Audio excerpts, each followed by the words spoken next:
planeta. Damaging the planet. Hemos sido testigos de soluciones eficaces, rechazar los plásticos de un solo uso, crear alternativas circulares y sostenibles, gestionar con mejor eficiencia los desechos plásticos. Juntos, diseñamos sistemas. Together, we will design systems that can improve reutilization, reduction, and recycling.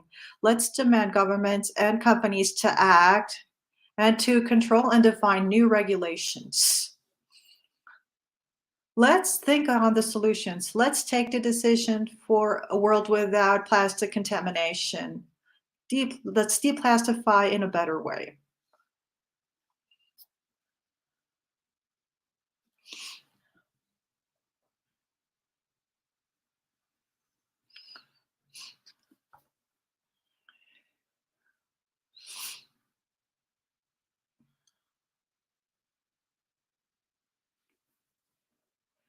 Good morning. I am Daniel Diaz from Pruma, and it's a pleasure to have you here for this second encounter of our route towards COP28. Today, we're going to talk about a mechanism that we think is very important, the carbon market mechanism. It is contemplated in Article 6 of the Paris Agreement. Implementation of this article is very important for us and for the countries of the region.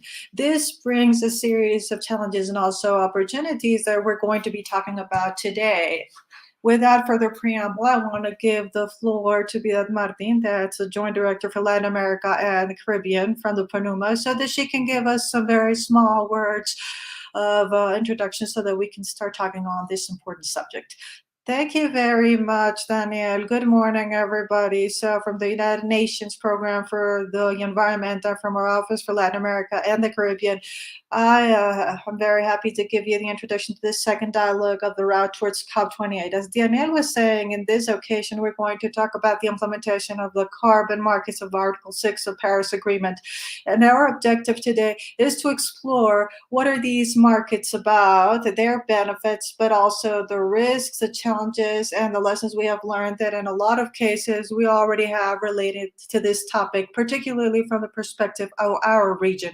I want to thank all of the participants that are getting connected from different countries for connecting, not only as panelists, but also as audience. Your presence and your commitment are fundamental so that we can have this dialogue and that we can receive your comments and questions. And it is marking a milestone for our next COP that's going to be held in Arab Emirates this year. I think this is one of the issues where we have already have agreements, but we are lacking the implementation. It is also one of the subjects that we're going to be discussing in the framework of the Minister Forum of Environment of Latin America and the Caribbean that will be held on October, along with the Climate Regional Week and previous to the COP. I want to acknowledge the presence of different officials in the government and our allies of private and civil society.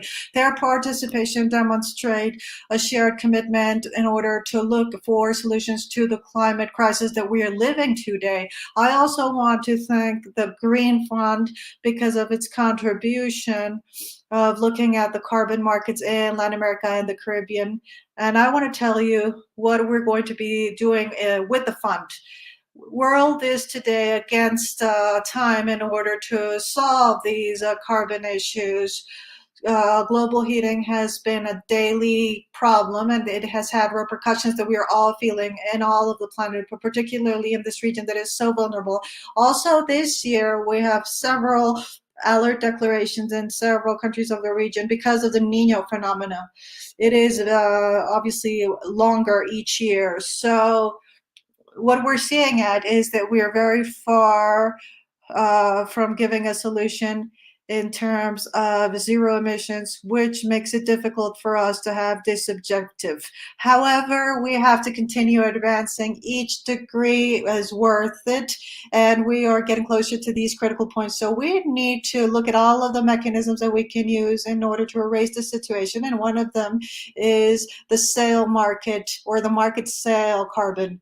One of the things we're doing is to fix the prices of carbon, and they reduced 60% in comparison to 2020, and we reached $84,000 according to the report of the World Bank, according to the prices of the carbon. Article 6 of the Paris Agreement, in this sense, is used as a hope flag in order to look at all of the actors and encourage them to transcend all of the cross borders, to look at all of the different forums in order for us to do something about this problem. And in this spirit, we are going to look at this path in order to solve this problem and to look at the different cooperations that we can have in terms of the emission of carbon.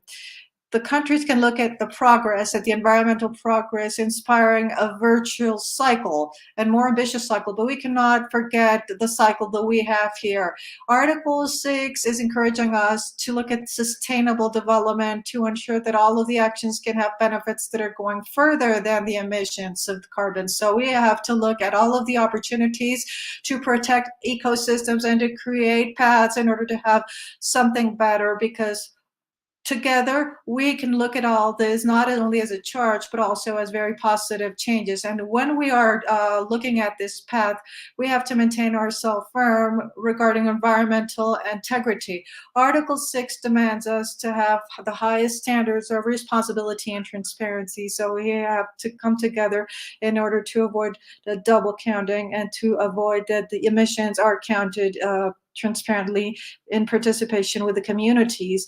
We also have an application of a social safeguard of the participation of the communities that are more vulnerable, so that this can be a premise of the development of these instruments. Why are they important?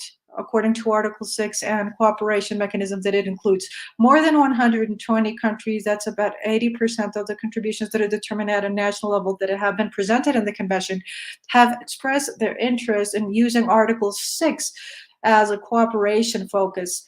So according to the negotiations of the Global Framework of United Nations, we deblocked all of the things that are related to this article and how it can operate. And several countries of the region are preparing themselves to implement this immediately. So we're going to see something of this today.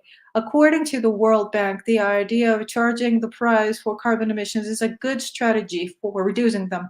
And all the regions are accelerating implementations of type of markets, but all of them are starting in many cases, because it is important to be cautious when implementing this properly, ambitiously, in order to plan the carbon so that we have incentives that can change the way of investing, of producing, of consuming, and not of having a green worship. So that the carbon market can have a significant impact, all the initiatives must be proper. And this is something that we're going to be talking about. This implies to fix a minimum price for carbon that can at least be of $30, $50 per ton of emissions reduced in case of forests. Currently, this price is lower, so it is not creating the sufficient incentive so that the protection of forests can come into these type of compensations. We also require all of this to ensure that all of the citizens can participate so that we can implement protection mechanisms so we don't have losses, so we don't have these type of processes. This can close the emission gap. We think that they can contribute to 4 to 5 tons of CO2 of reduction on an annual basis up to 2030. So this implies to save 40 to 70% of the costs when we have to implement these kind of emissions at a national level. The carbon markets, not only the fulfillment, but also the voluntary markets, can also close the financing gap and generate these additional benefits. Particularly, they have grown a lot, going from $520 million in 2020 to do $2,000 million in 2022. So they also provide this type of financing for the development of renewable energies and emissions that are based on nature. In brief, I think it can play a very fundamental role so that the governments and the private sector can comply with their commitments in the NSDs of zero emissions, as the Intergovernmental Panel has recommended on climate change. Before finishing, I wanted to tell you why we're working on these subjects. Latin American Caribbean region has a huge potential to develop this market because of the forests, its languages, and also the potential of developing clean energies. We think it is the moment of triggering a change with a major determination of 33 countries of the continent. All of them are considering the markets and carbon under Article 6 as a strategy to comply with all of this objective. But only 4 countries have been adjusting their policies in this sense: Mexico, Colombia, Chile, and Brazil. Currently, we have a lot of challenges related to this. For example, limitations in terms of capacity, the develop of institutional frameworks and legal frameworks that make it difficult to implement these. All of these instruments are related to the market. Regarding the governmental actions and mitigations, sometimes we need clarity on the roles, and we need to standardize all this, the verification, the validators, and the accreditation institutions that have a very important role in guaranteeing the quality and the control of all these mitigation actions. All of the coordination mechanisms in terms of the regions are limited. We can do a lot more in cooperation, in knowledge exchange and coordination among the countries. We don't have quality standards that are defined yet, nor social safeguards. We have limited capacities for contamination. The monitoring capacities, they are being strengthened, but we need more, and we need a greater participation and a continuous participation of the interested parties or of the private sector, of indigenous communities, in order to participate collectively in these mechanisms. So we are launching at the beginning of this year a project, Readinet, from the Climate Green Fund, in order to create capacities in the implementation of carbon markets, Article 6, in 6 countries of Latin America: Nicaragua, Costa Rica, Panama, República Dominicana. They're part of this project, and we have positions that have been published in order to have experts in these countries. So if you also can, make sure that there's credits, would be great. We have also countries that are not yet in this project, but want to be included in this dynamic, such as Brazil and Belize, that we are going to be starting doing this through the Minister Forum of the Environment. So this project is going to promote a milestone to these gaps. It's going to generate knowledge. It's going to generate technical and operational capacities to see, for example, how we have to update and how we have to implement the Article 6 at a national level, and what is common in the region, so that the systems can be interoperable, and also to look at the financing, the climate financing. That is something that is a problem in the region, of the importance that this gap can be fulfilled, so that we can have more ambition and to comply with all the requirements, the operational requirements of these markets. Some of them are existing, but others are emerging. So we are in an adaptation process at this point. So with this event, we want to continue the dialogue of the path towards COP28 with an issue that we think is very important: to review common challenges, to align focuses, to think a little bit about positions towards the COP. Today, we are ready to write this chapter towards resilience, towards the fight against the climate crisis. I think we have to take advantage of this moment by looking at this Article 6 without considering these challenges in the social context and the greenwashing risk, but looking at the potential of these mechanisms that they have in order to accelerate the action. So I'd like to end by thanking all of you, also to the Ambition Climate team of the PRONUMA office, and clearly the communication panel, for moderating this exchange space. And I hope that this space is very interesting, and I wish you a lot of success today. Thank you.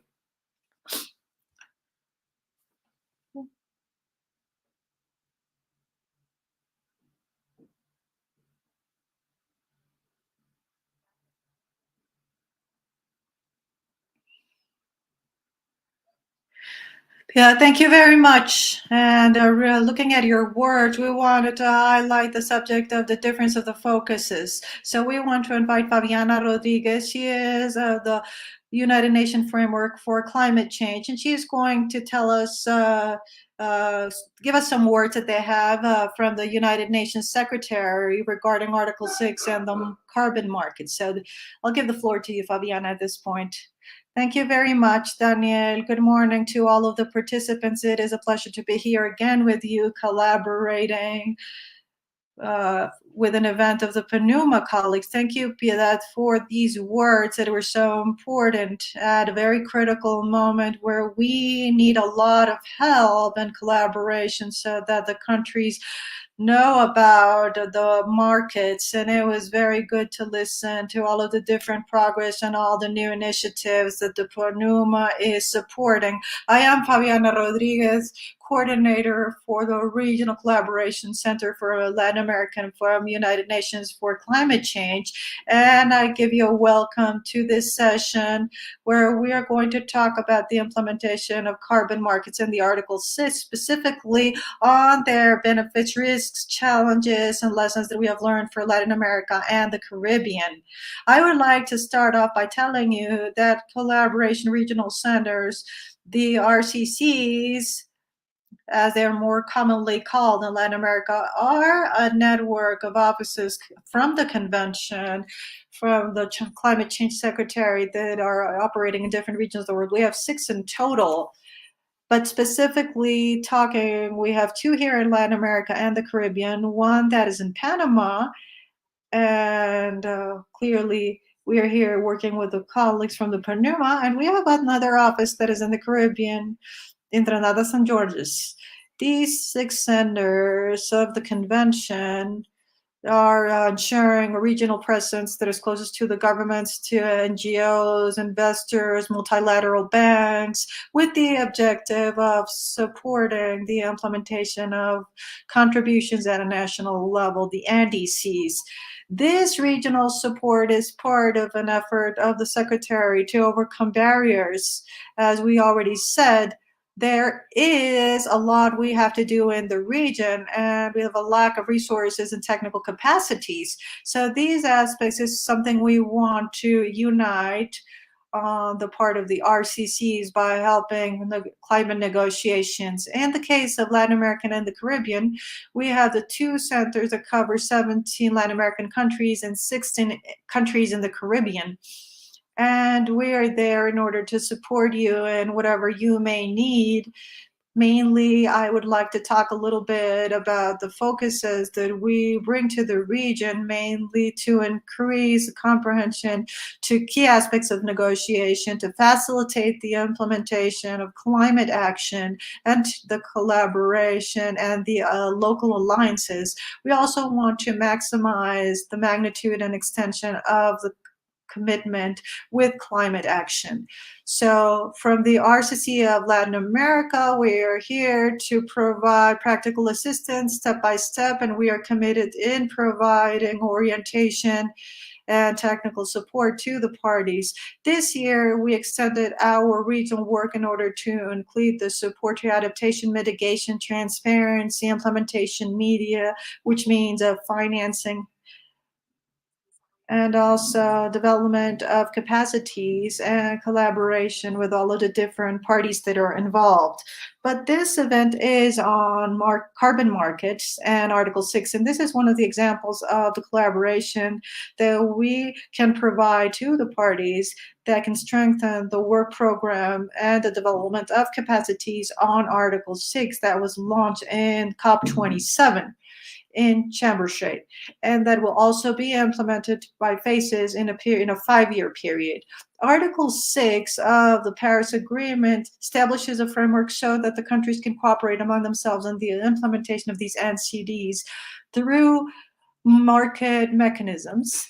These focuses, or these cooperation focuses, can allow countries to reach their objectives, their climate objectives under the NCDs by achieving a better ambition to mitigation and adaptation actions, especially mechanisms or market mechanisms are considered key focuses in order to achieve the reduction of emissions in a profitable way. They can also contribute to increase the participation of private sector in order to promote a sustainable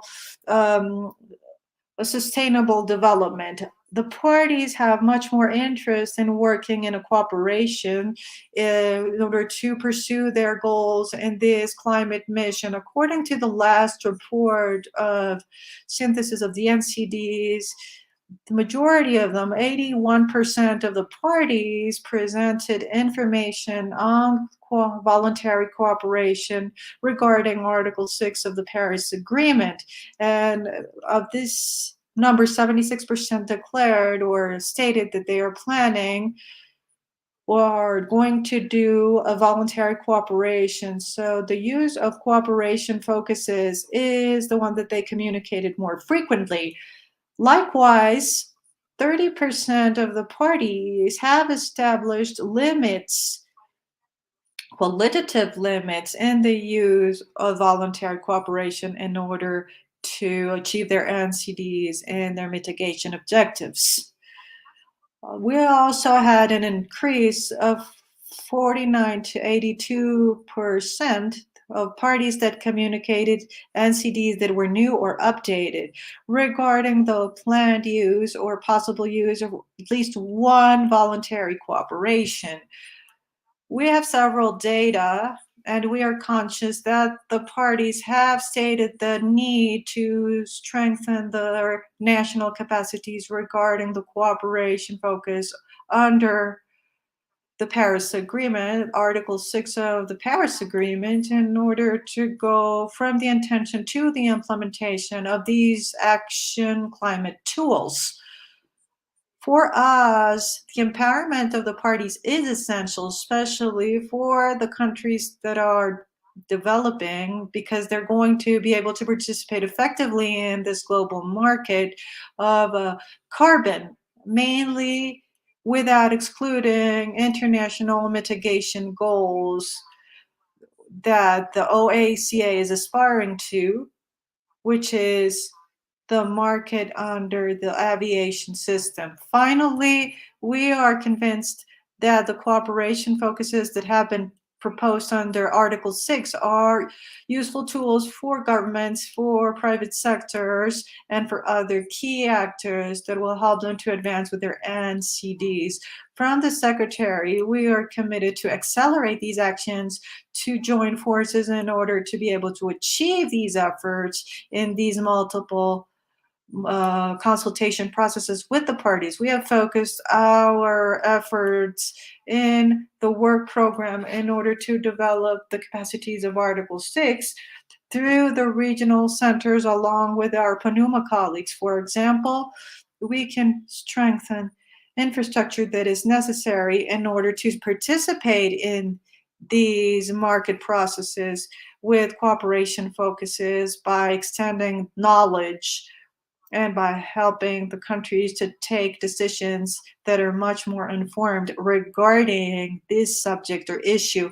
I hope this session can be of a lot of interest to you and that you are looking at all of the activities of the work program for the development of capacities that is stated in Article 6. Please don't hesitate in contacting our collaboration centers for Latin America. We have an expert that is going to talk, that is Ana. She's going to talk further today, that is the expert regarding Article 6 in our office. And we also have other experts along with the PNUMA that are dedicated to support these issues regarding Article 6. Thank you very much for your participation, and I'll give the floor to Daniel.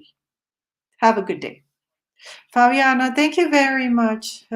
You mentioned that it's very important that all of the sectors are involved in this. So today we have a guest that we consider is very important. It is Sebastián Carranza. She comes from the public sector because he's the director of climate change of the Minister of the Environment in Colombia. Sebastián, welcome. And I wanted, without a further preamble, to start with a question.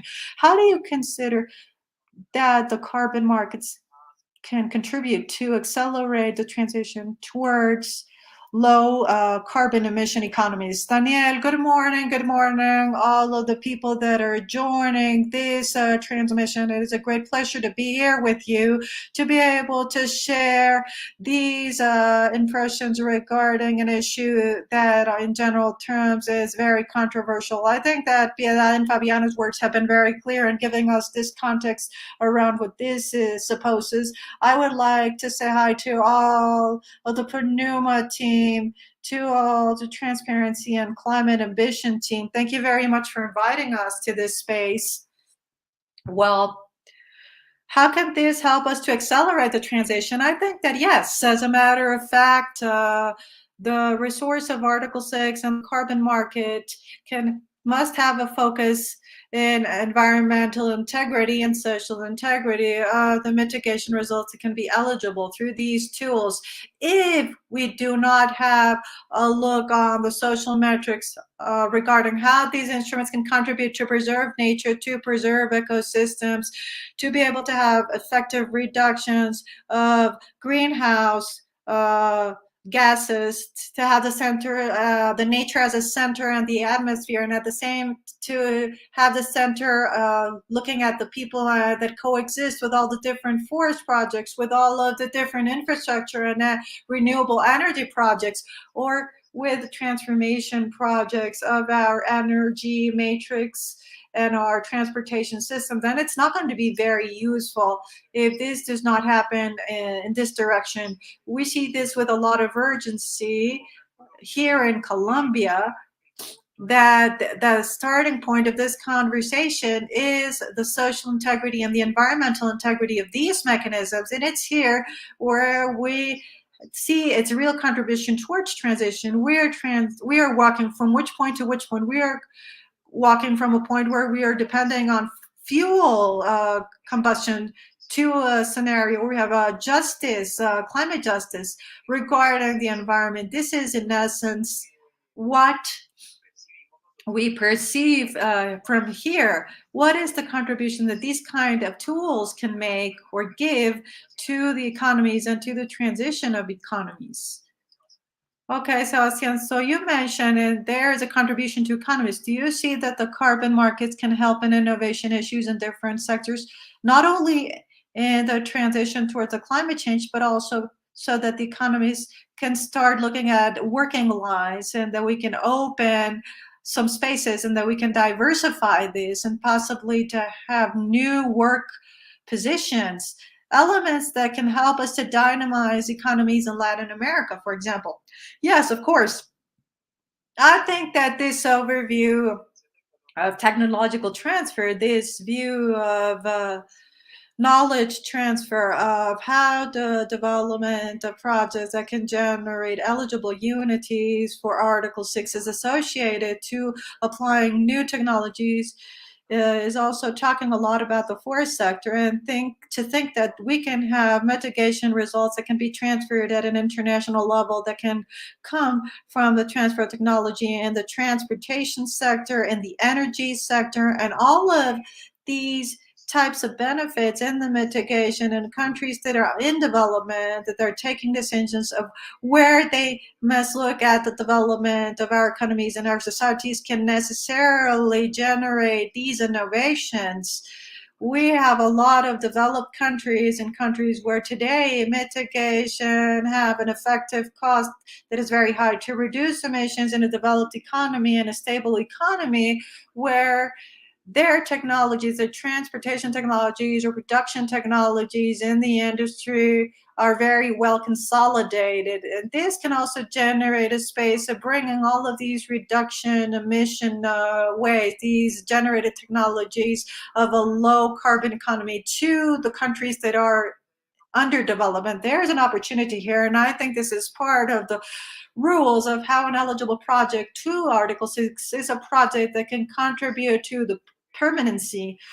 I think that this is, in essence, something that is referring to other two complementary principles. And in my first intervention, I talked to you about social and environmental integrity, and where you're asking, Daniel, of how it can generate innovation and transform our economies, I would talk about the permanence and additionality, how these tools can allow us to accelerate the arrival of technologies and practices that are going to improve in the use of energies, and improving our transportation systems and the use of our water residues in countries where today this is a problem, and where if we continue on this line, we're not going to be able to achieve an effective climate action. So I think it's all about involving all of these additionality and permanence elements that is going to allow us to look at the carbon market as a resource for innovation.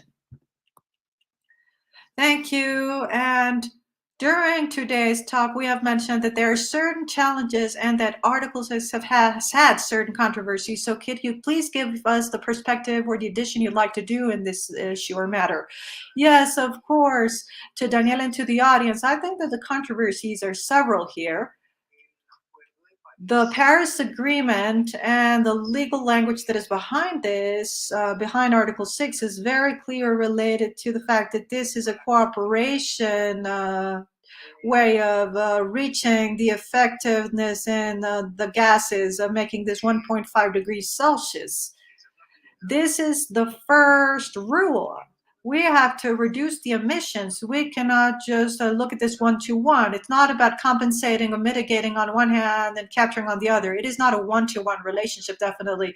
Article 6 and the international transfer of mitigation results is not looking towards displacing the emissions, or it's not looking towards having somebody in a scenario of the intensity of emissions of greenhouse gases, while on the other hand, they are reducing it. I think that this is wanting us to mobilize globally towards a fulfillment of 1.5 degrees.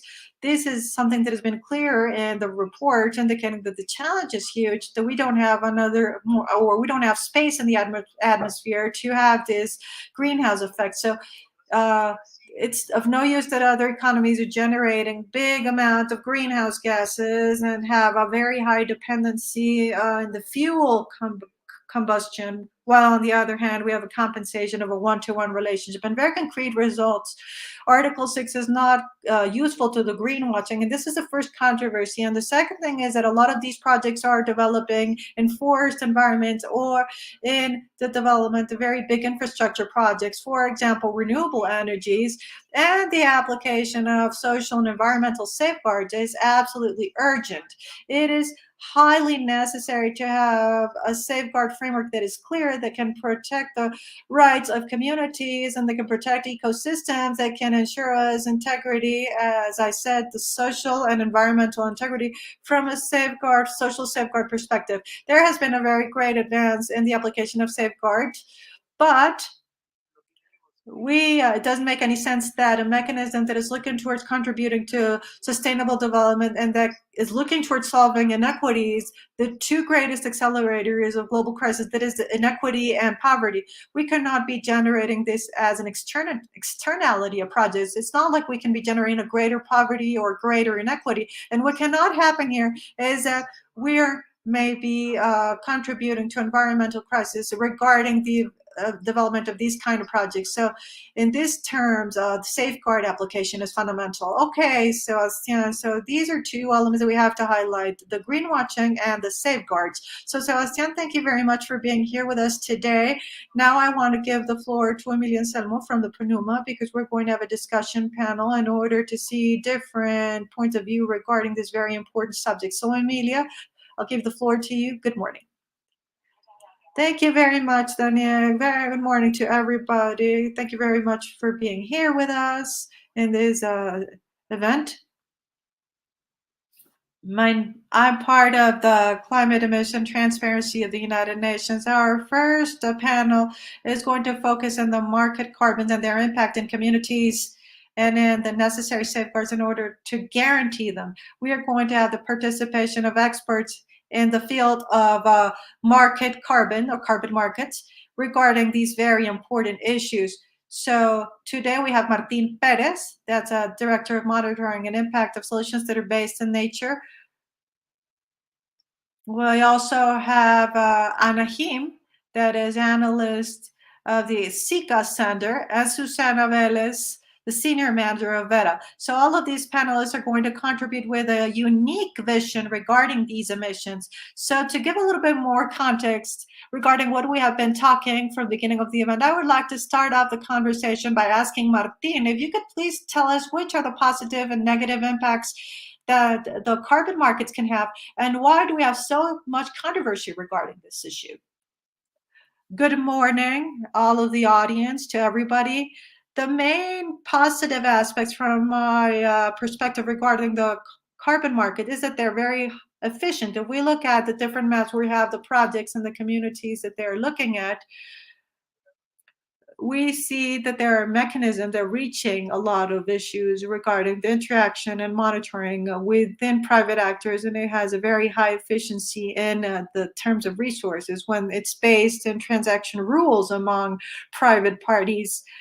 The look towards a financing is much more efficient, and I think this is the main advantage. Mobilization and financing data clearly are giving us information on the millions of dollars that have been able to be given through this mechanism. Because of this same efficiency and because of the nature of the task that is to look at emission sources, we have also some challenges, and this is the second part of the question, and we also have reactions regarding the market actors. So the challenges, I think, and I would look at is in two different components. The first is accounting alignment challenges, because different systems that are measuring carbon, and we have a global discussion, if we're looking at the same thing or a different thing, if we should have double accounting, for example, among mechanisms that are formulated from the Paris Agreement Article 6 and the voluntary market, what we have today on the paper is not including an integration. So Article 6 is not looking at the voluntary market, but we have some challenges in the implementation because the countries listen to this and are proposing agenda in order to monitor carbon. So there is a need of strengthening these capacities for the structuring of these accounting framework. And the second challenge that I'd like to mention is the relationship with communities. A great part of results, according to the last data, this is not the offer of reduction of emissions for the voluntary market. So we don't have data regarding Article 6 because we're still starting its implementation. So this category, among other categories, we still have relationship with other communities in residues and infrastructure and energy, but in the sector of the use of the floor, that is much more important and direct. How do private actors relate themselves to communities? Because there's a symmetry in the knowledge. The communities have certain challenges in understanding and in assuming the governance of the different mechanisms, and the private actor comes with an agenda and with a previous knowledge that is much more structured. So clearly here we have certain tension in the interactions. So here we also have an opportunity. We have good projects, we have bad projects. Looking at all these fields, or these two fields, I see these as challenges, more talking from the perspective of voluntary market, and some lessons that we have learned that we have to look at for the implementation of the cooperation mechanisms. Thank you very much, Martin, for the contribution. So looking at the first part of your response where you mentioned what we need for environmental integrity in terms of carbon emission, my following question is for Susana. Could you please tell us how we can ensure the environmental integrity in the carbon markets and to avoid double accounting and lack of transparency? Thank you, Emilio. Thank you very much for the invitation to this space. Okay, we have three specific issues: integrity, double accounting, and lack of transparency. And even though they're all in a package, they have different ways to tackle them from the standards that allow the certifications of the carbon projects. The first thing is that for the integrity, we have to generate conservative methodologies. So each time methodologies can allow us to do the calculations of carbon credits that are generated in the projects, they have to be much more conservative, and they have to be updated with the last scientific data. So this also generates a very big discussion, because to update a methodology is not happening from one day to the other, and it requires discussions with experts, with government, with national data, in order to ensure methodologies that are being applied can have the environmental integrity for those carbon credits that are being generated for any type of market or claim, so that they're real and that they're contributing positively to the fight against climate change. And also for us, it is very important to have an updating process of national data so that we can have greater trust in the different calculations that we do at a national level. Why? Because the standards, we have a global way of tackling them where we have to generate rules that can be applied in all the world. But for us, it is very important to have these national data, or this national data, that are trustworthy and that are official, so that we can have do comparisons among the different projects that are being developed. For the double accounting issue, it is very important that the national registries are connected to registries with the standards of voluntary markets. We are migrating towards a market that is homogeneous with rules that are different, but here we have to start to tell the same story in the same way. So we have to homogenize these accounting or these national accounting process with the accounting processes of the project with clear rules and times so that we can all look at this in the same way regarding the accounting process. And we have proposed very new proposals for the market where we have included a label or a last name to the carbon credits depending on for what they're going to be used, depending on how they are being accounted. For example, if they have adjustments, this will depend on each country, of course, if they can be used with a mechanism or with another mechanism. And this is going to contribute to the transparency to this accounting process. And it's not going to let us count this twice. And for the lack of transparency, it is very important to have clear rules of what we want to say and how we want to say it. Sebastian was talking about this very clear on the safeguards. The report systems for safeguards of countries are not ready on all of the cases. So we are reporting this in a different way in each case. So if we are able to standardize what information we're going to report and how are we going to report it among standards, countries, programs, governments, and type of markets, then it's going to be a lot easier to do the follow-up and to be more transparent at the time we're communicating the information that we have. Thank you very much, Susana. Without a doubt, as a response to this situation, we have a high interest in an agenda in order to be able to improve the integrity of carbon markets and the quality of the reports that we have. And this I understand because of what we have been talking. This implies to include safeguard elements, also measures in order to prevent the impacts. But I also understand that in the region, the safeguard situation varies and its fulfillment is not always consistent. So my following question is for Anahim from the CCAP. Could you please tell us a little bit on your work area? What is the state in safeguards in the region? Hi, everybody.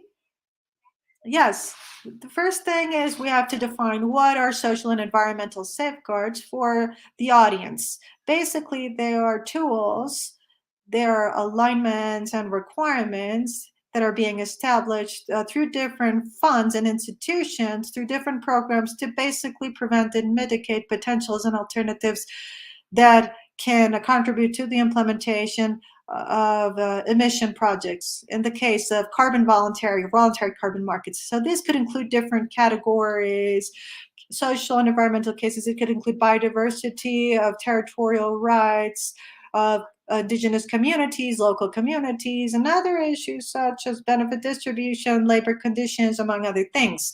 So in our case as CCAP, we have been studying specifically with other actors and with the United Nations programs for the environment. We have been studying the relationship of communities with the reduction emission project in the case of voluntary market for Latin America and the Caribbean. And with this, we also have been studying the safeguards. And at this moment, what we could find is that basically safeguards depend or are defined a lot by the certification program under which the program is crediting their credit carbons or the carbon credits. So what we saw is that these safeguards present a lot of differences, as Susana mentioned, regarding the deepness with which they are described, the mechanism so that they can become cooperations, and basically the mechanism, the monitoring mechanism, when they are being taught or when these projects are being implemented. Something important that we have also seen is that these safeguards in the region can be divided in two different ways, depending on their certification program, their macro program, in the case of FERRA or standard or biocarbon, or there's also cases where these safeguards are not described at a macro level, but also at a methodology level. For example, we have the case of the Forestry Protocol of Mexico, or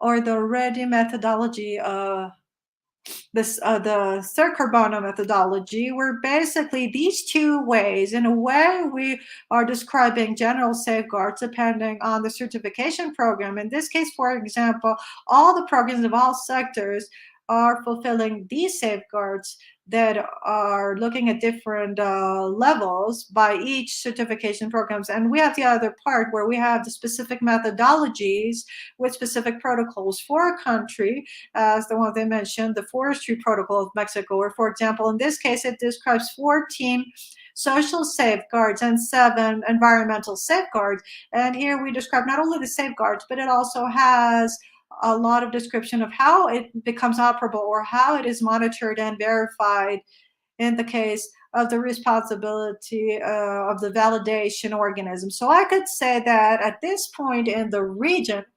safeguards is something that is aligned or related to how certification programs and methodologies that are developed can establish these alignments and requirements depending on the type of project that is being developed. Thank you very much. So if you respect these safeguards according to the research the SICA is doing, are you respecting them?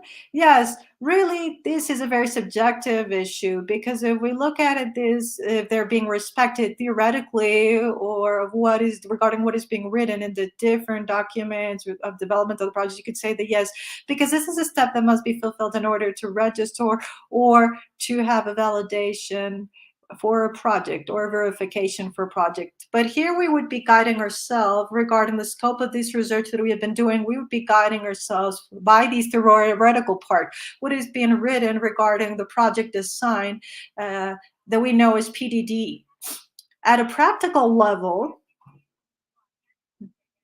I wouldn't dare to say if they're respected 100% in the implementation. I think that the implementation is in the hands of organisms or actors as a project developers, the ones that are doing the validation and verification of this project, and the certification program under which the project is being developed, because they are the people that are establishing these guidelines. So something that could be improved in a certain sense to see or to validate this respect to the safeguards is to have some projects that can help us to identify or to look how they're being applied, to have a direct communication with communities and to identify in the practice how this works. And I think that's something that will also help us to respect them, is the insertion of these 3 actors of the private sector, the civil society, the OBB, the developer of the project, and the certification program. But it would also help to have a public actor or private actor to look at the safeguards locally, because it can vary depending on the context of each country. So we know that we are a little bit more developed in Latin American countries from the safeguard system perspective, with all that includes the red mechanisms, but we are lacking this kind of bond between the ones that are already developed with the ones that we're looking at the voluntary market, clearly from the perspective of Article 6. It is very interesting, Anna. Thank you very much. So I understand that in order to advance in this issue, it's going to be fundamental to promote the insertion of criteria and mechanisms that can tackle inequities and can promote equity in the distribution of benefits. So I wanted to ask Martin if you think that the actual regulations of voluntary carbons are necessary or are enough to guarantee this among communities, and how we can advance in the framework of Article 6 of the Paris Agreement. There is a call from different references added up to what we can understand as safeguards and the methodological frameworks of standards. We have other type of callings, other type of criteria that are parallel. We have national regulations that are not developed completely. We have national reports that the countries are doing, where they report systems of how they are looking at the safeguards for the Varsavia network. That is another mechanism that cannot be understood as the same voluntary market. But here there is a reference that the standards are taking in order to structure their safeguards internally. And we have international bodies that are governance bodies as the International Initiative for the Integrity of Voluntary Carbon Markets that are including in their environmental integrity criteria very agreements that are just. Clearly, this is not protocolized or developed, and there are no methods to say this is fair, this is no fair, for example. We have some reference regarding critical studies that say, for example, there is a problem with distribution of benefits that could make an emphasis in the local governance and in investments to be better distributed, where the great part of resources are not created in the intermediate phase, but is not protocolized. So from WWF Colombia, have written a guideline that is called Fair Agreements in Network Agreements, and we have been discussing the ways of how we can implement this among voluntary sectors with this agenda during this year, and we hope that this can create an impact in methodological markets, not only in national regulations, but also standardized and also bodies, local governance bodies. So I think this is a result. I think that we have to make a column to look at what this means. So we make a very first proposal of what we understand as just and fair, but clearly the other thinking centers, here there is an open discussion, and I think that it is worth it to discuss what do you consider as fair in an ample framework of safeguards. Thank you, Martin. If you could afterwards share this through the chat, what do you understand as fair treatment? I would really thank you.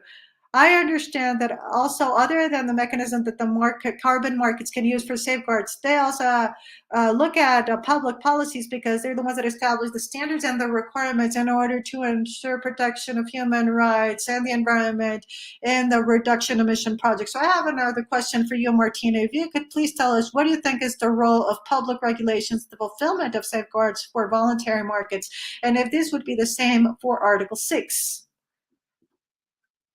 Article 6 is not covering a voluntary market. We have to say this in all of the events, because here we have an understanding that is really confusing when we start to talk about national frameworks. But there's a calling to the creation of registries and procedures, approval procedures of results that are able to be transferred internationally. What is happening is that when the country is looking at all these systems, it looks at the way it can do the accounting, at the different approval process, and it includes rules with the voluntary market that is different than the mandatory regulation that is covering voluntary markets. So when this happens, and when the regulation frameworks are looking at the challenge of regulating voluntary markets, there is a possible damage and there is a potential advantage. The possible damage is that in the first response that I gave, clearly I was highlighting the advantages of voluntary markets. So in no other scenario, national markets should affect what is working well. This efficiency and the financing, the capacity of reaching places where the government is not, or where the government can't reach, but they can offer a counterbalance to the private actor change that sometimes does not work completely well. In the case of safeguards, it is very interesting how the countries could formulate safeguards and could offer an independent focus on the market and a support to vulnerable communities and looking at complaints. And I would recommend for them to focus in a typical projects to looking at not what is working well, but offering an option if a project is not working well, so that the community cannot go and file a lawsuit, but there is also already a project regarding these complaints and the public capacities to simply stop these projects that are atypical. This would maintain an efficient operation of what is working well in the market, but it would also give a counterbalance of an external actor that, because of its definition, is independent. That would be the public sector. So there is a very big opportunity that is being promoted since Article 6, but is not being totally implemented. Excellent, Martin. So in the voluntary market and in the framework of Article 6, public regulations are fundamentals in order to ensure transparency and equity of these processes.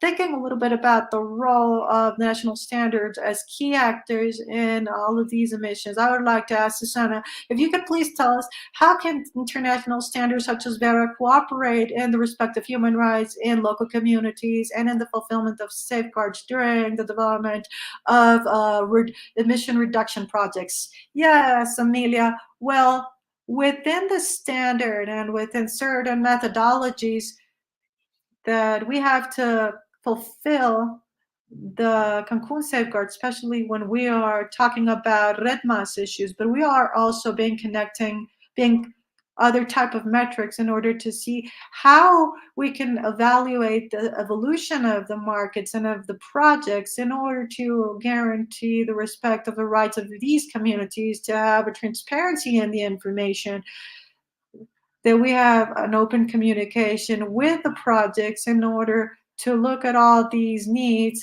because sometimes when we're not present there 100%, then we cannot identify them. We also have a regulation, and all of the projects have to follow national legislation, including the safeguards that the countries may have, and they must report this to safeguard national systems if they exist. So this is why I told you previously that for us it is very important that the governments can give us clear rules of how to report and what to report, so that we can generate this standardized information. Additional to this, we work hand in hand with different governments in order to ensure that the reports that are being generated within the projects that are developing in these countries, that are being developed in these countries, can fulfill the needs of the countries, so that we can be able to guarantee that they're going to be fulfilled, that the protection requirements to these communities are going to be fulfilled. And this is something that we're doing regarding human rights. We have very complex situations in territories where we cannot guarantee human rights for these communities, but we do our best effort. And this is why,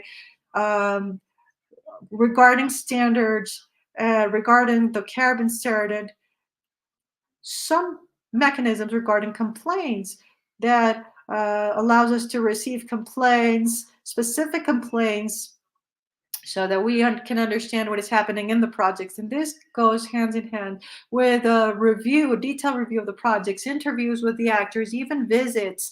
For example, Raja's team went there. That was something that we did not do for some time because of certain situations. And we also have sanctionary actions to these projects that are not working properly. If you look at the registry, we have several projects that are on hold.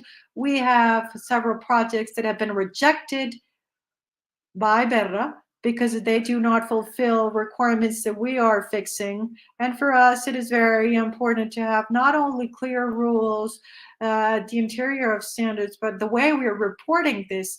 A year and a half ago, all of the projects have to also report the safeguards and the contributions to sustainable development with some metrics that have been established, with some reports that have been established, which also allows us to do a follow-up, not only to the network projects, but also to all the other projects, guaranteeing not only the benefit because of the capture or remotion of greenhouse gases, but also which are these co-benefits that the projects are generating.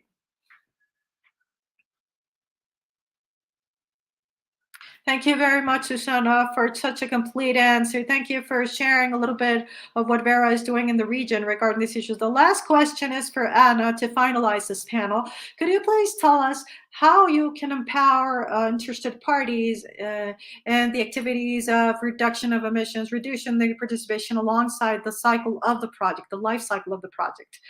Okay, I think that a very important part of involving, or when you have to involve these parties regarding communities or civil society of countries, I think that the first thing and the most important thing is to train them so that they understand the topic, because a lot of situations when we're here in the market or the carbon market, we don't think that everybody knows about it. So it's very important to train the different actors, specifically the ones that can be most vulnerable in this issue and the carbon markets. What type of projects can be given, for example, in this location, in these type of communities, the type of agreements that can be there, the social and environment safeguards that can be applied depending on the certification program or depending on the standards that they're going to be following. So these would be their minimum rights, so that they can understand that this exists and that they can, demand this. And also to educate them regarding, for example, the benefit distribution so that they can be there. On one hand, this is very important to educate different actors and different communities. And on the other hand, I think that another way of involving these communities is to, have different alliances so that we can cooperate with organizations that have made advances with these communities in the different countries. For example, to do the mapping of all these communities and to understand them. So we have a project along with WWF that Martin is here, where we want to bring this knowledge to communities in the Pacific coast of Colombia, and WWF has progress in the knowledge of these communities. So they have been working hand in hand with these communities, and this allows us to know the different needs that these communities may have and to do a more tailored made package regarding what areas have to be trained in these communities so that they can have their own criteria based on the decision-taking process of these projects, or when these different actors are approaching them to take decisions regarding a project that is being developed in their communities. So these would be two ways where 100% they could have a collaboration in terms of local actors. Excellent. Thank you very much, Anna. So it is fundamental to continue working in the region of Latin America and the Caribbean in order to identify actors and create different capacities and to support the countries so that they can ensure social equity and environmental integrity and carbon markets. So thank you very much to our panelists for being here with us today and to all the people that are connected. We hope that this day continues being an opportunity to learn, to have new ideas, to explore innovative solutions. And without further preamble, we can continue with this event. Thank you. Thank you, Amelia. And here we're going to bring new voices. Miriam Holdes of the PNUMA. He is a person in charge of the transparency and climate section. He can bring another perspective to this discussion. So William, I give the floor to you at this moment. Thank you very much, Daniel.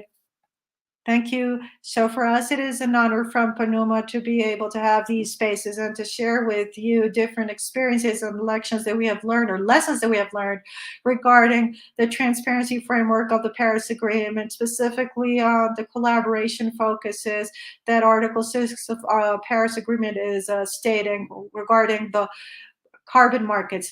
By highlighting the key points that they have already mentioned, the colleagues have already mentioned, I think that social and environmental integrity associated to environmental safeguards, such as the case that we are looking at with RED and countries, for example, just by giving some specific examples, but understanding that this is a pathway that we should improve in a collective way as a region. Also, the focuses in human rights and vulnerable communities, overall indigenous communities in certain regions that are clearly receiving the biggest climate effects in our countries, and these countries that are developing themselves, countries under development in Latin America and the Caribbean. So they are basically bringing us to this panel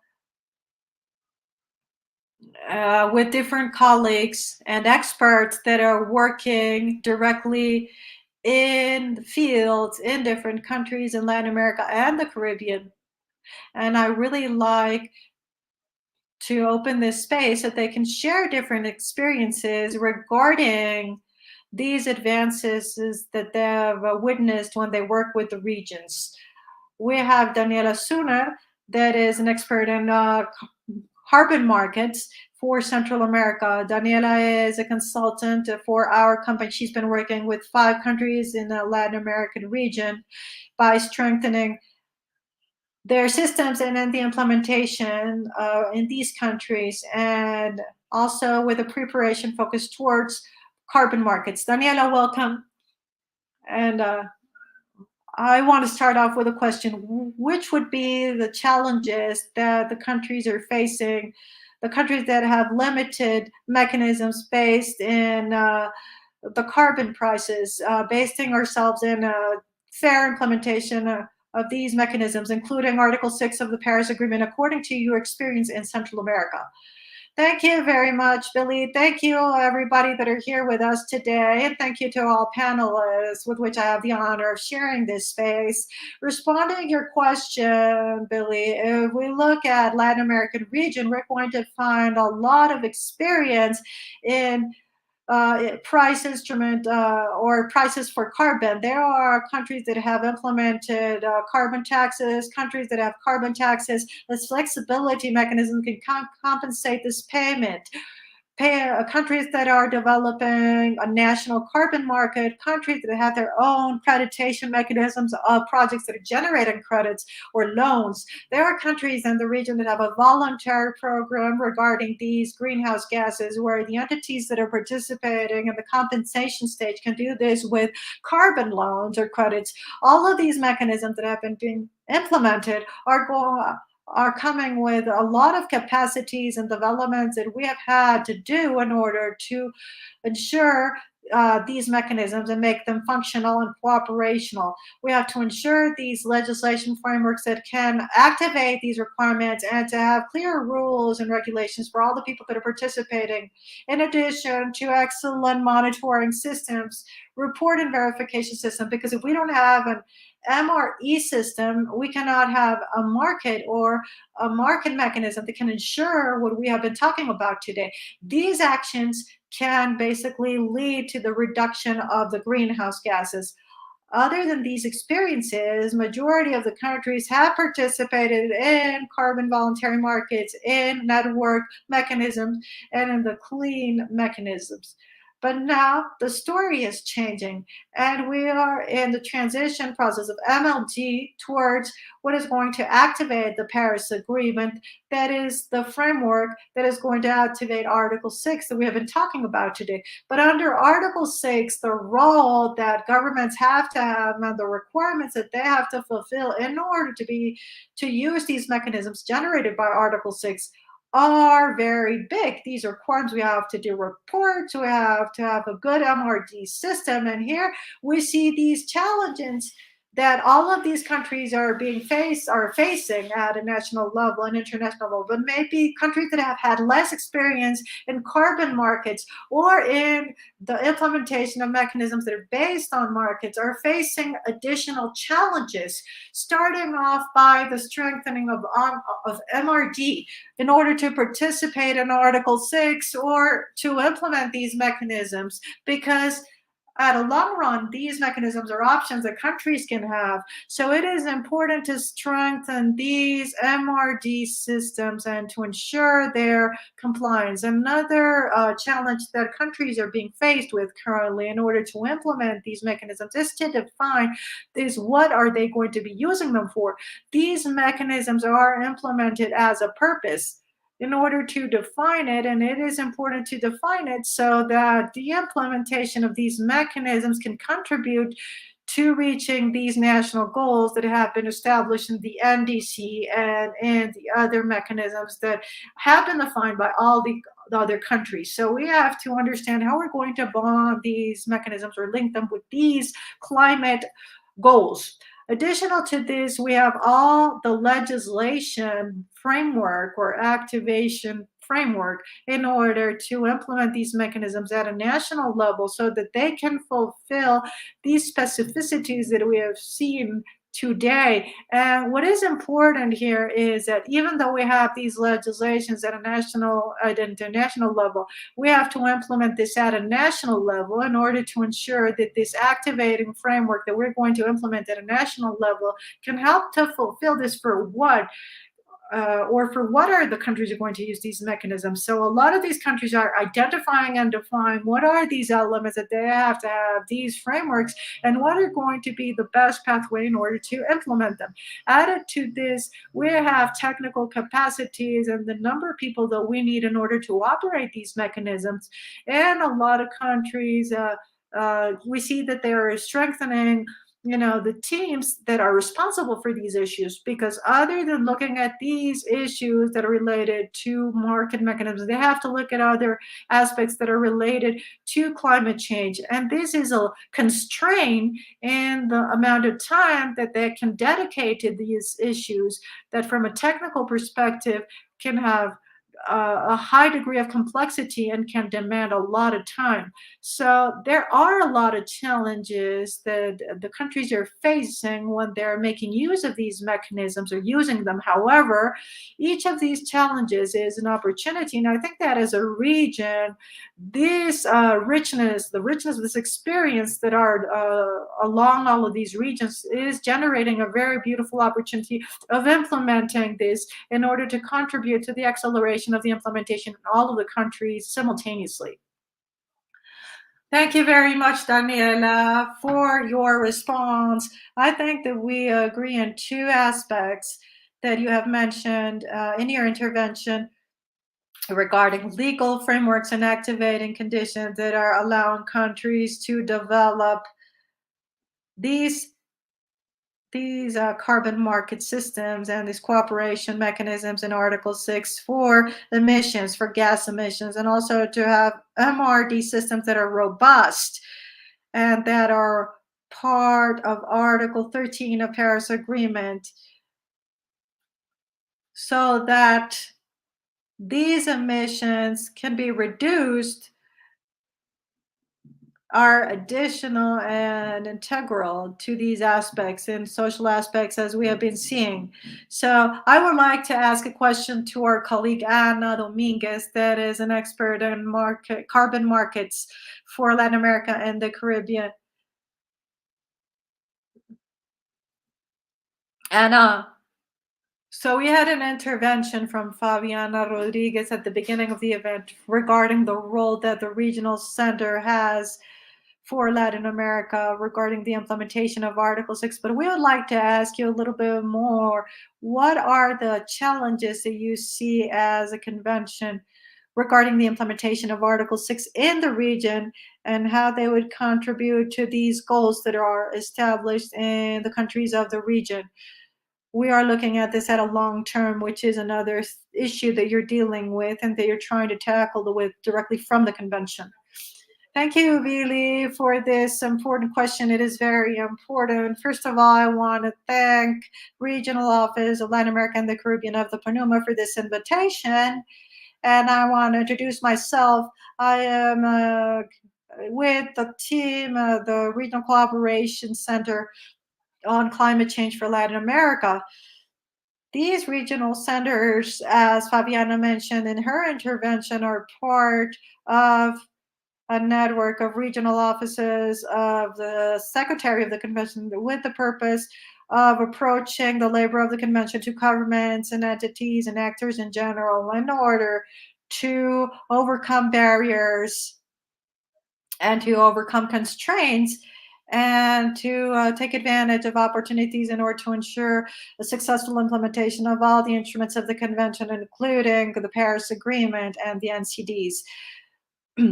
So in the region and in the countries of the region, we see a lot of challenges. We see the implementation and the participation of the countries in Article 6, basically in three phases. The preparation phase, as Daniela mentioned, the countries are going to have to fulfill certain requirements.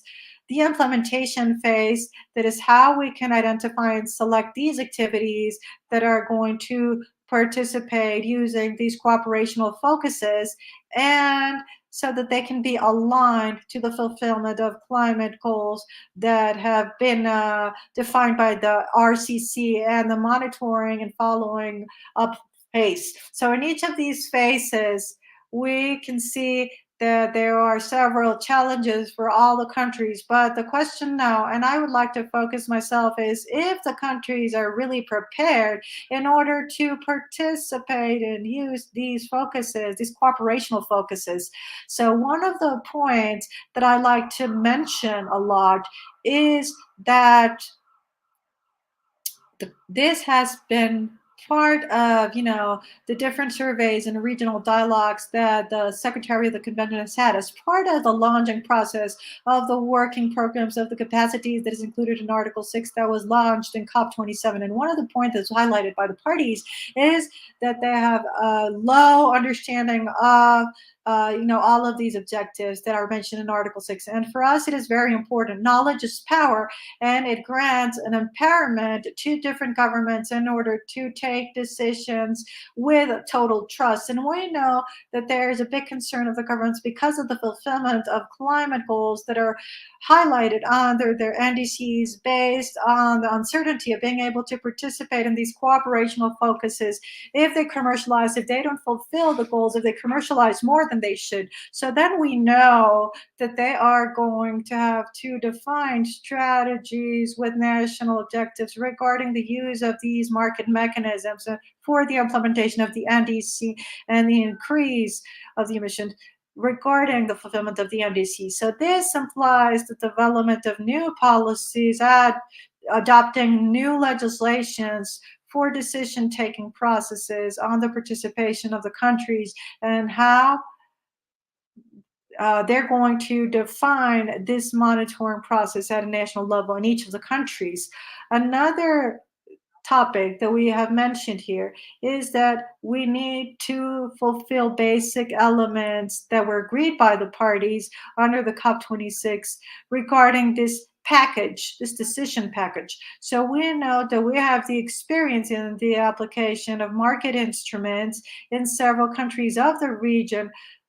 Some of the countries do not have experience in the implementation of market instruments that are regulated. There is a very big experience in voluntary markets, of course, and this is limited to certain countries.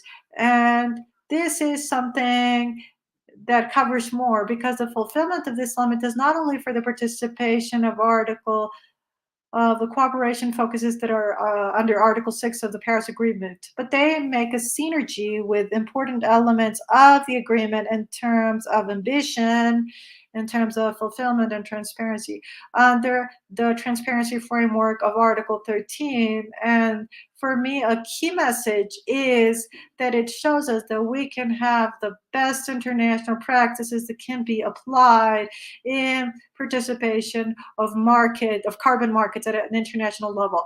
And what are these elements where we see challenges? We have to present reports of national inventories. We know that the countries must have capacities in terms of inventories. This is a key element in order to know about emissions, to see the NDC process, and to have an accounting process of the results that is transferred international, that is known as IBNOS internationally. The countries must also apply the adjustments. So this means that they must build an accounting system that is robust, and they must have reporting systems. This will include an additional report system that must be reported to the secretary through the PTRs that we know, but also through the database in order to have a traceability and to avoid a double accounting process, a double complaint process, but also to ensure environmental integrity and social sustainability. Also, authorization, the need that the countries have an institutional framework regarding certain issues in order to have a solid governance system for the implementation and supervision of these mechanisms, to strengthen national authorities that have been designated in order to have the capacity of being able to identify, to select activities, and to approve and reject based on the experience that the countries have in the MDL and how they were able to establish institutional networks for national approval. But this goes further than this because governments must be prepared to authorize these transactions without compromising to these goals. And all of this is framed in the availability of human resources that the countries have, which is critical. Majority of the countries from the Caribbean, such as very small states, SIDS, even countries from Central America have a very limited capacity to work on the climate change issues. A lot of times they have to take the role and to face different perspectives of the climate crisis in their countries.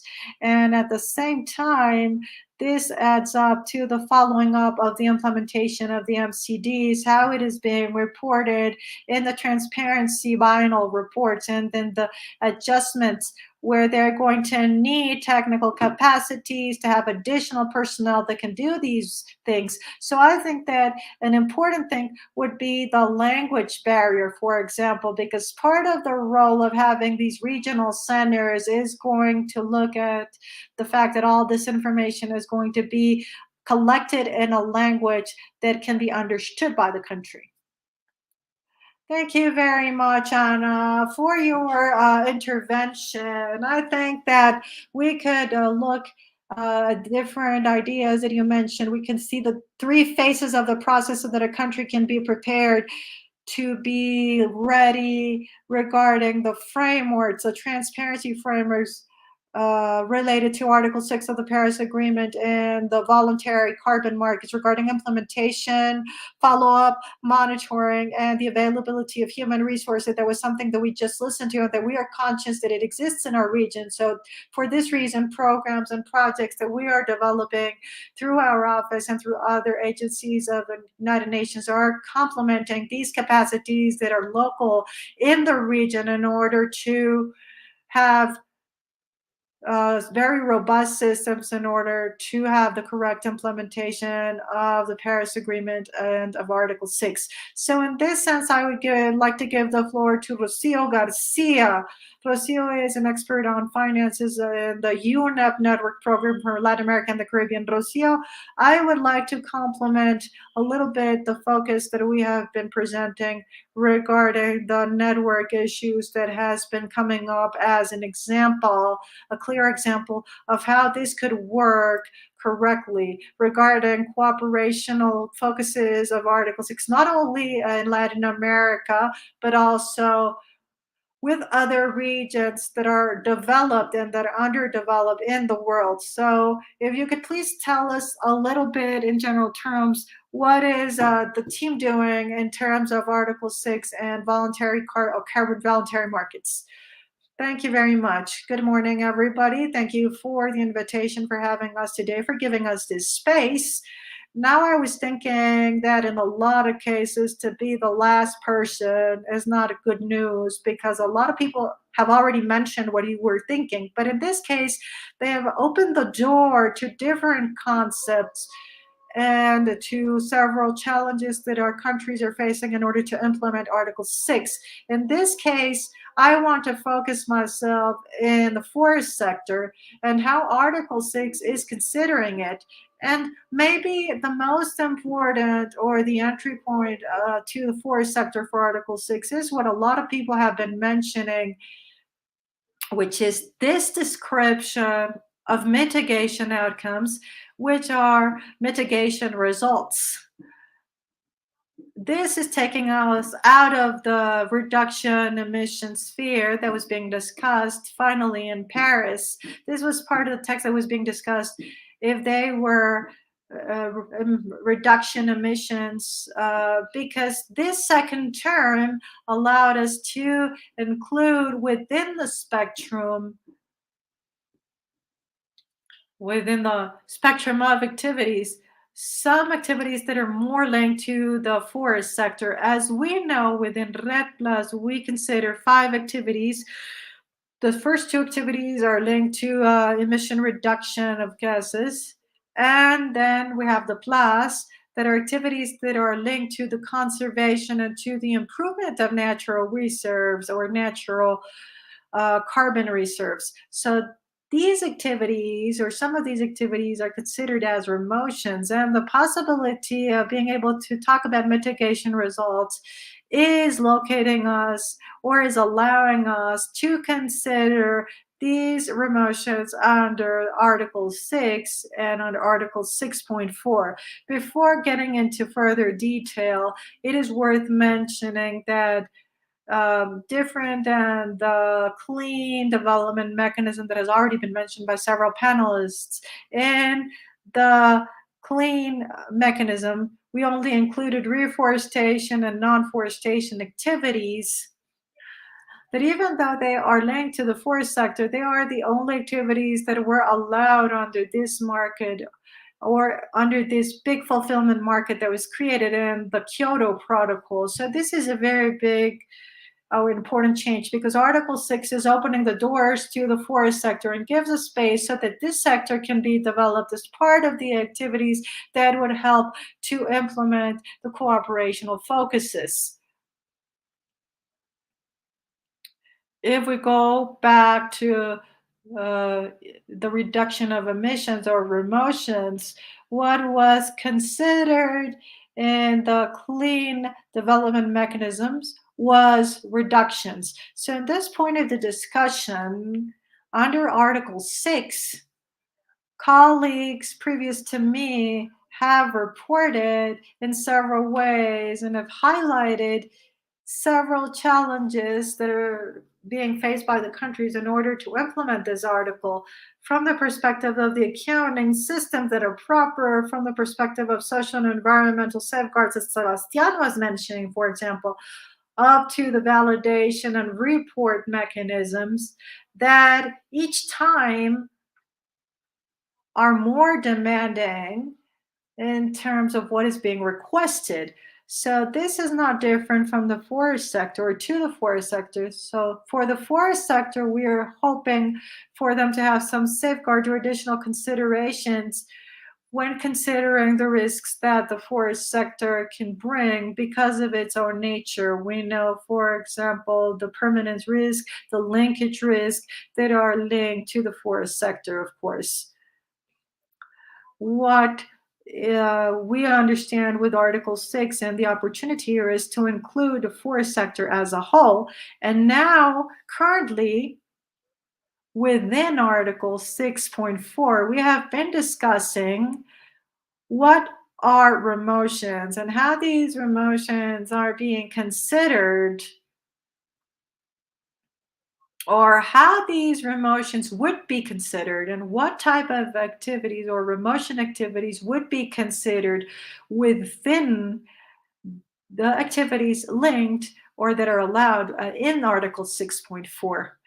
Last year, for example, the surveillance body for Article 6.4 developed a first conceptual note where it established, or what it made a proposal of a series of activities that would be considered as a remotion within the spectrum. However, the countries did not approve this conceptual note, and currently, in February, the parties were asked, for several considerations so that they can present their impressions on what are activities that are linked to remotion.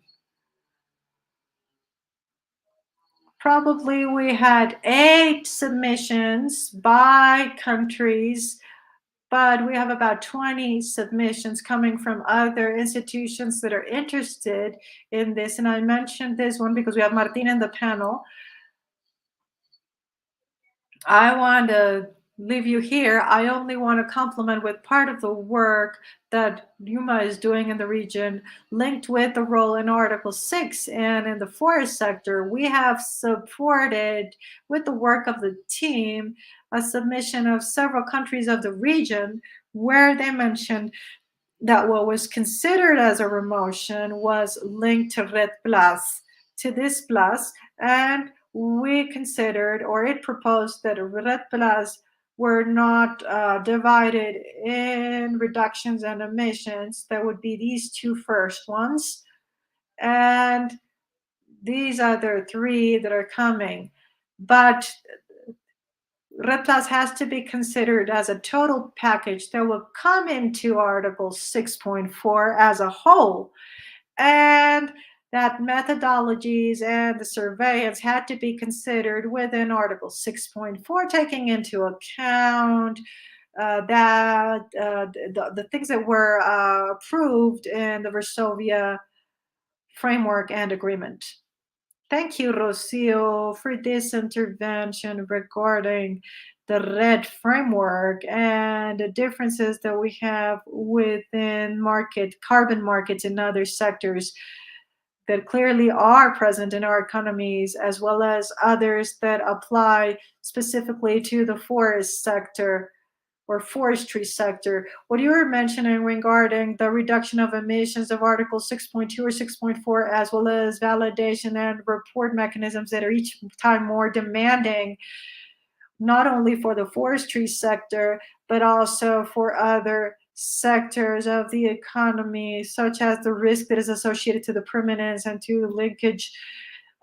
Regarding these considerations, I would like to invite Daniela to share with us what would be the challenges that the countries have in terms of the construction of specific capacities, specifically regarding what is being included in Article 6.2 and 6.4 of the Paris Agreement, as well as opportunities that they find in this exchange of experiences regarding regional mission for Latin America. Thank you, Billy. Thank you, everybody that are here, or all the people that are here with us in this exchange space. So, yes, we have a lot of challenges that have been identified in terms of the construction and development of capacities and skills. In order to start off, and I think Anna also mentioned this, the majority of these conversations and the majority of literature regarding carbon markets is done in English, and it is a very technical English and a very complex English. So this makes it a little bit more complicated because we have a language barrier here. So I think that it is very important to have spaces such as this one that have been organized by regional entities where we can start talking about these issues in Spanish. Also, the work that these regional centers are doing from the secretary. I think this is going to be very useful in eliminating the language barrier that is present. Conversation regarding Article 6 is not a conversation that came about from one day to the other. It has been a conversation that has been evolving for a lot of years, not only under the formal process of negotiations that were held regarding the rules and everything that was behind in order to define the Article 6 under Paris Agreement. But we have also had workshops, webinars, other type of sessions and conversations, even papers that have been written on different topics that are related to this article.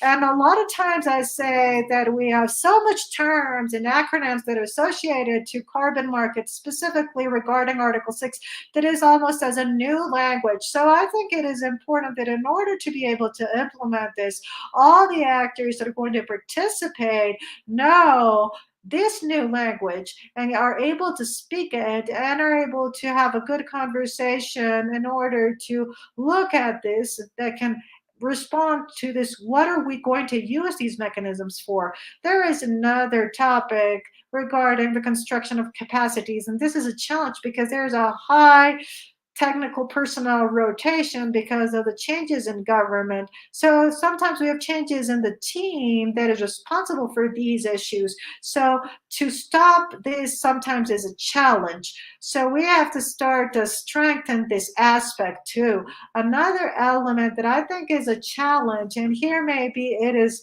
more a long-term challenge, is the academic offer that we have for these topics. It is very difficult to find academic programs on carbon market topics. So it is important to strengthen academic sector because sometimes this is not mentioned, and the academic sector has a good opportunity to generate an offer that at the same time can develop long-time capacities and to make this critical mass of people that are tackling this topic is growing, and they have better capacities, or that has better capacities in order to face these challenges.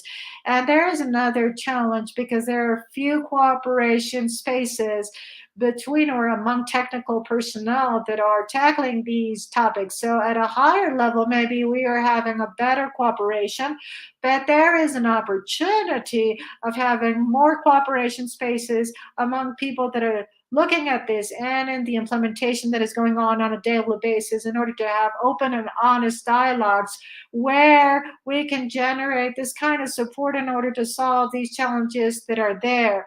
So each of these challenges is introducing this opportunity, more dialogue spaces such as this one, more cooperation among countries, dialogue and technical exchange spaces.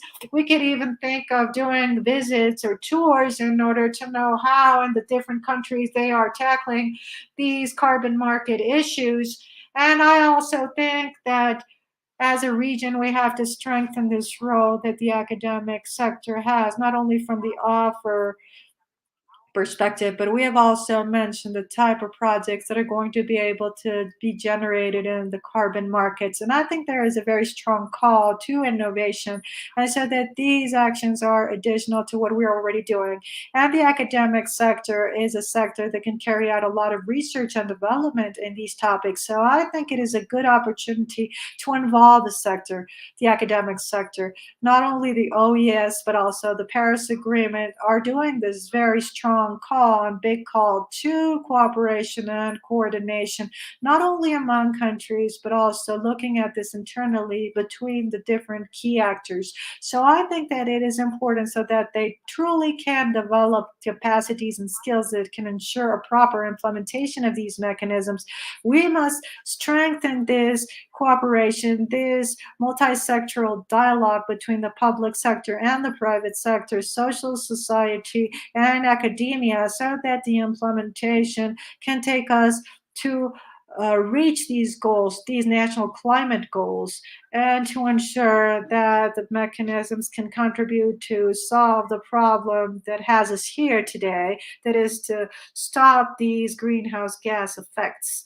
Thank you very much, Daniela, for this intervention. I feel that this you mentioned regarding the academia sector is very important, because we don't have enough cooperation sectors between technical personnel that look at this topic with a lot of language barriers, not only because of the language that we use, Spanish and English or other language, but because of technical terms that are being used today.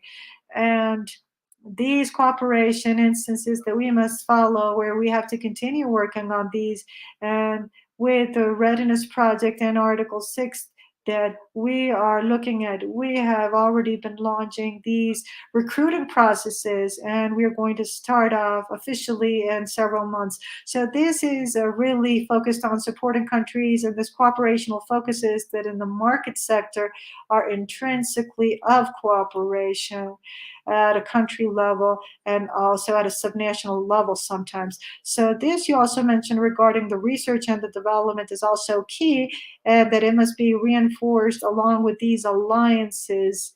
It is a public-private process, and we have to look at this with several institutions of the academia.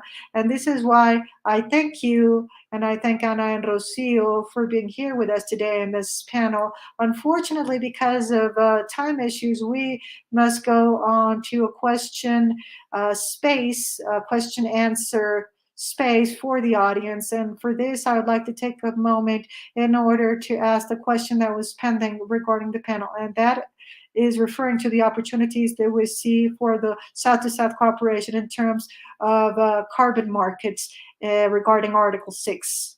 Thank you very much. Thank you, Billy, to you.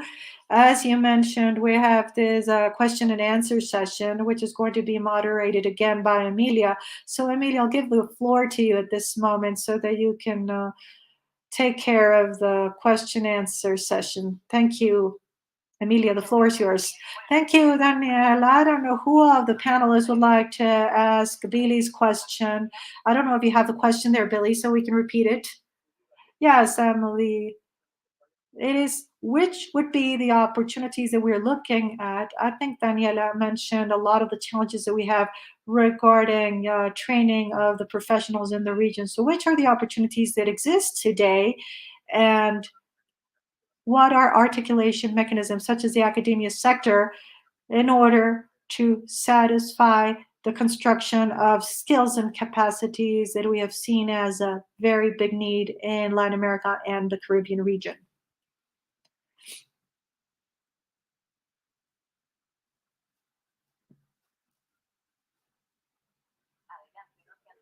Come on. Who can answer this question? I would like to ask the question to Ana Dominguez from the convention that I know is involved in the development of skills and capacities. So I don't know if you could tell us which are these opportunities. Okay, yeah, thank you very much, Billy. I did not have the opportunity to mention this, but I think I did mention it during the COP27. The secretary has a mandate that is issued by the parties launched a program, a work program for the development of the capacities of Article 6.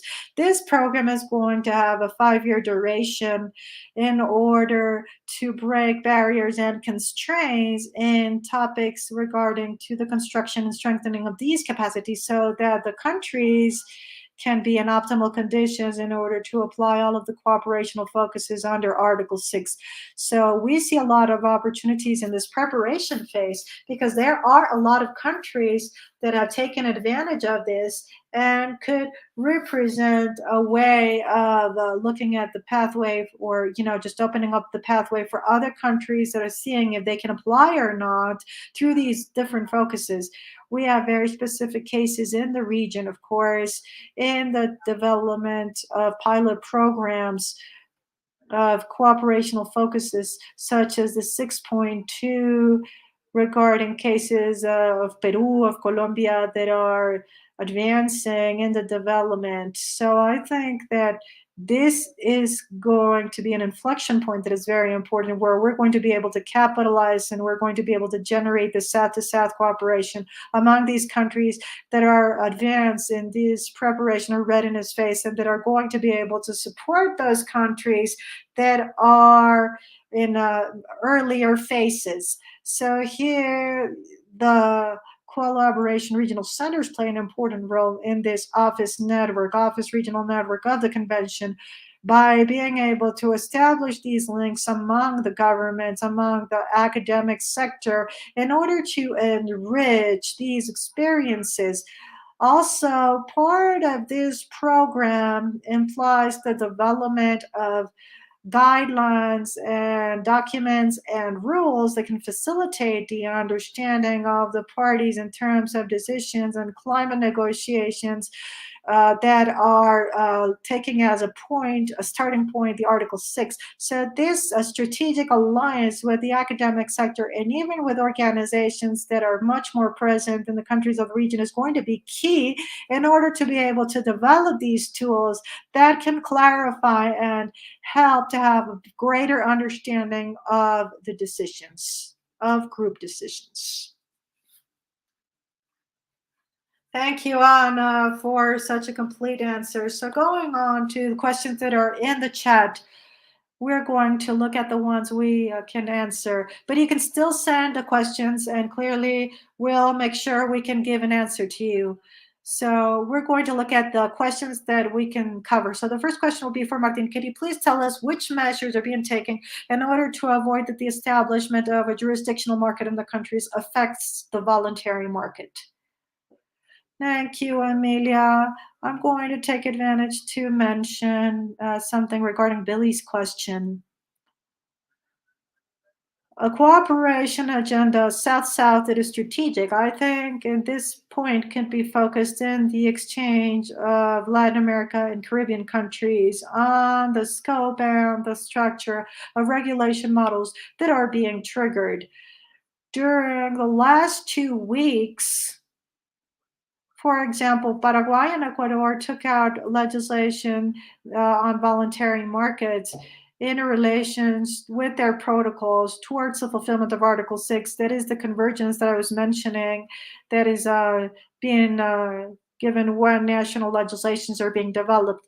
Brazil this month issued a legislation that is triggering voluntary market, allowing forestry concessions and carbon titles that come from these concessions. Colombia is discussing in the National Development Plan some market proposals on governance that were not approved, but it is a discussion that is still going on. So I think that this dynamic, this laboratory that we're having in Latin America and the Caribbean on legislation frameworks that are looking towards fulfilling, Article 6 is looking at the different legislations, but in its labor and its detailed description, it is taking decisions on voluntary market, thinking on which would be the alignment models and the interaction between baselines and the components of the development of safeguards. And these could be technical, concrete fields on which we can have the South-to-South cooperation.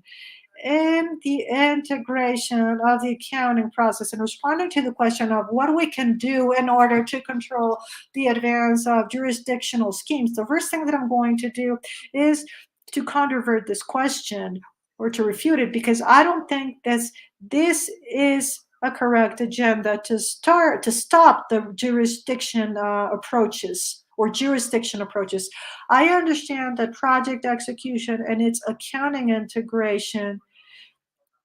So this is also something that is being mentioned regarding the accounting alignment, but it can generate problems when we don't have a good alignment system between the execution of jurisdictional schemes and the projects. But it is not a decision that has to be taken beforehand, because we would have to stop any jurisdictional approach in order to prioritize the project approach. But these are two different mechanisms. So these are mechanisms that are answering to different causes of deforestation, and these are mechanisms that should be complementary. So how could we do this complementary? That could be maybe the approach of the question. So the answer is in the systems that we use. Even though standards have been formulated, overall the jurisdictional approaches, we have had some lines on how to do this alignment. Also, national frameworks is where we should formulate this alignment models. In the Colombian case, we formulated some proposals that were not executed to 100% with the subtraction of project areas and participation of projects in jurisdictional systems. So here we have some references, but making a very brief summary, I think this is an issue that has to be solved from the legislation framework on the alignment without blocking any of the two visions. So we need the jurisdictional issues, but we also need the implementation of the projects. Thank you. Thank you, Martin, for answering this in such a complete way. The second question in the chat is for Susana. Can you please tell us which technological tools and indicators are applied in the measure in real time? And the measurement. Well, this will depend on the methodology that you are using and in the type of project. What is most common at this point are satellite images and the monitoring with drones and with images in real time or real-time images, but it will depend on the type of project. So a floor project cannot be monitored this way, so it will need, for example, some laboratory processes and some samples. So each project and each methodology has a monitoring process. We are trying to implement monitoring processes that are much more agile, that are much more that are cheaper, and that can allow us to do a double check of the data that is being generated in the fields. So there are a lot of methodologies. The geographical information systems, as I mentioned, is one of the most important ones. And we have been working with a lot of entities in order to see how we can make these systems cheaper and how projects can access a lot of the programs that can allow you to do this monitoring in a free way in order to cover all of the costs regarding monitoring and verification. Excellent, Susana. Very interesting, very interesting. And how you can help us in terms of monitoring. So the following question is for Rocio. Can you please tell us if the Forest Conservation can issue carbon credits and if there are investments in order to potentialize this, and who are the people that are responsible for this? In the region, we have a lot of experiences that are linked to conservation, of course, and as part of this methodology, we look at deforestation as limited deforestation. We also have credits that are linked to the approvals and to remotions that are also linked to maintaining and improving the forestry carbon stocks.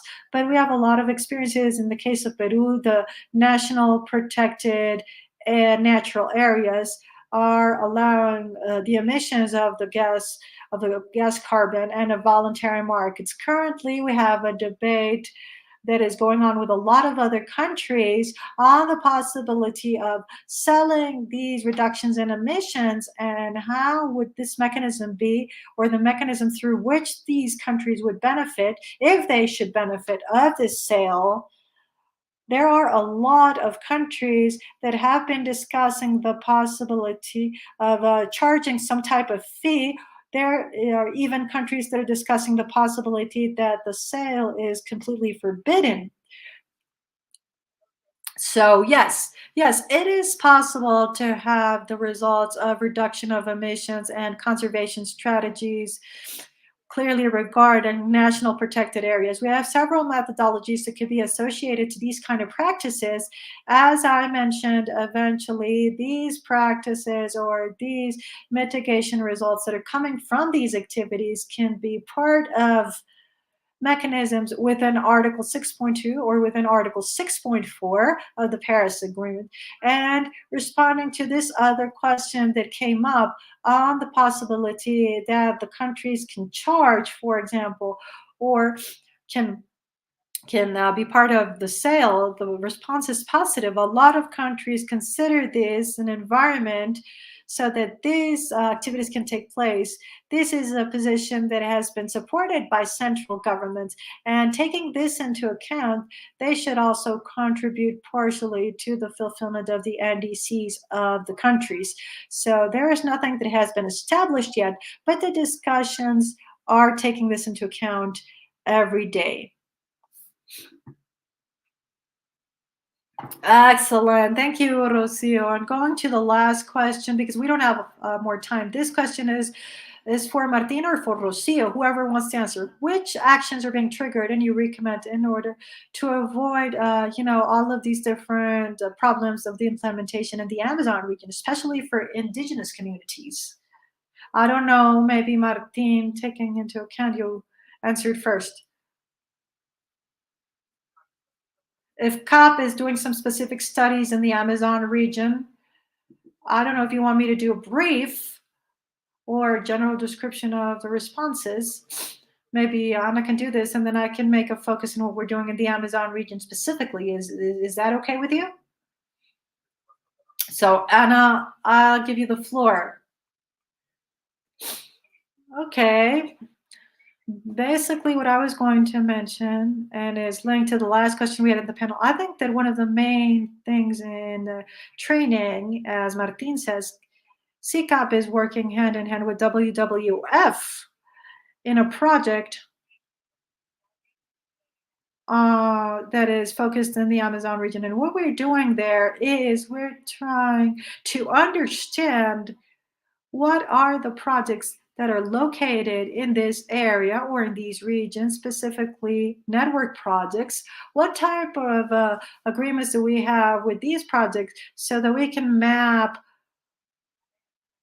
what type of agreements we have and how they are so we can understand them and we can educate based on these projects, and based on this to establish a baseline in order to understand and validate the needs with this baseline, to understand the needs of the community at an experiential level regarding the reduction of carbon, and then to generate a training model so we can go to the communities, so we can go to the different associations depending on how they're structured at a regional level, and we can adapt these training models so that they can understand the topic not only related voluntary carbon markets, but also the distribution of benefits and the macro topic in a better way. I would also like to mention that something that we have to have in mind, not only regarding the capacities and training. What we're looking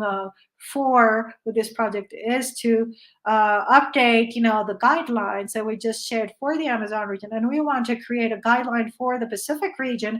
And in this way, we are going to create this format or guideline that can be adapted to the different regions, not only a text or document as we see in the guideline, but we can also create a training model that can be replicated in different regions. And this way, we can reduce the risk and we can increase the knowledge on the different indigenous communities or vulnerable communities. So now I'll give the floor to Martin. I think that you just covered a great part of the answer to the question. I want to highlight that the communities in the Amazon region are different communities. Maybe the safeguard frameworks can be differentiated. In the Amazon region, mainly we have indigenous communities where we have to see the level of the project. We also work with peasants that are the deforestation areas. So these are basically topologies that are different. So we are avoiding risk from the perspective of fair treatments and WWF agenda. We have to develop a detailed framework of safeguards. We think about fair treatments, but we end up giving specific recommendations for safeguards for specific communities in the Pacific region and specific communities in the Amazon region. And how we can consolidate this agenda. And the next month, we are basically going to knock at your door. Maybe we're going to look for Susana to tell her, hey, we have some ideas on how we have the work regarding data, regarding proposals in a very proactive way. And we're also going to go to the market readiness that you're structuring for all the region to see what we can find in regarding legislation frameworks of the countries. And in this pathway, we are going to propose an agenda to look at risks and at safeguards in a much more detailed way based on the data that we have regarding what is happening on the territories with these projects.